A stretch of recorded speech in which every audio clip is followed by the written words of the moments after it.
আপনি যদি মেডিকিউব জিরো পোর black head মাড মাস্কটি কেনার কথা ভাবছেন তাহলে এই ভিডিওটি আপনার জন্য। আমি এই প্রোডাক্টটি নিজে ব্যবহার করেছি। আজ আমি আমার বাস্তব অভিজ্ঞতা আপনাদের সাথে শেয়ার করছি। হ্যালো এভরিওয়ান, আমি রাজবি, আপনাদেরকে রাজবিস টিপসে স্বাগত। এই মাস্কটির প্রধান উপাদানগুলো হচ্ছে এএচএ, বিএচএ এবং পিএচএ। সাথে রয়েছে 30% ক্লে, যেটা অতিরিক্ত তেল পরিষ্কার করতে এবং পোর্স ক্লিন রাখতে সাহায্য করে। এখন এই প্রোডাক্ট ইউজ করার পর আমার কেমন লেগেছে সেটাই আমি আপনাদের সাথে শেয়ার করব। আমি মাস্কটি 3 মাস যাবৎ ব্যবহার করেছি, আর সপ্তাহে 2 দিনের বেশি আমি এটি ইউজ করিনি। যেহেতু এতে কিছু অ্যাক্টিভ উপাদান আছে তাই আমি এটি 2 দিনের বেশি ইউজ করিনি। আমার মতে 2 দিনের বেশি ইউজ না করাই ভালো।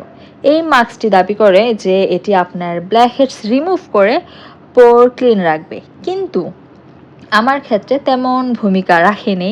যেহেতু আমার অনেক ব্ল্যাক হেড হোয়াইট হেডস আছে, এটা ইউজ করে আমার হোয়াইট হেডস কিছুটা কমেছে, বাট ব্ল্যাক হেডসে লক্ষণীয় কোনো পরিবর্তন আমি দেখতে পাইনি।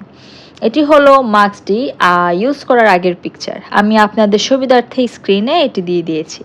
এখানে আমার ব্ল্যাক হেডস হোয়াইট হেডস স্পষ্টভাবে বোঝা যাচ্ছে, আর এটি হলো মাস্কটি ইউজ করার পরের পিকচার। এখানে খেয়াল করে দেখবেন আমার ব্ল্যাক হেডস আগের মতোই আছে, হোয়াইট হেডস কিছুটা কমেছে, আর নোজ এরিয়ার অতিরিক্ত তেলটা কিছুটা কমেছে। আমার যেহেতু কম্বিনেশন স্কিন তাই আমি শুধু নোজ এরিয়াতে অ্যাপ্লাই করেছি। আমি আপনাদের সাজেস্ট করব যাদের ড্রাই বা কম্বিনেশন স্কিন তাদের শুধু নোজ এরিয়াতে অ্যাপ্লাই করতে, কারণ এই মাস্কটা ইউজ করার পর অনেক সময় স্কিনটা অনেক ড্রাই টান টান ফিল হয়। আর আপনার স্কিন যদি অয়েলি হয়ে থাকে তাহলে আপনি ফুল ফেসে অ্যাপ্লাই করতে পারেন, কিন্তু এরপর অবশ্যই ময়শ্চারাইজার ইউজ করার চেষ্টা করবেন।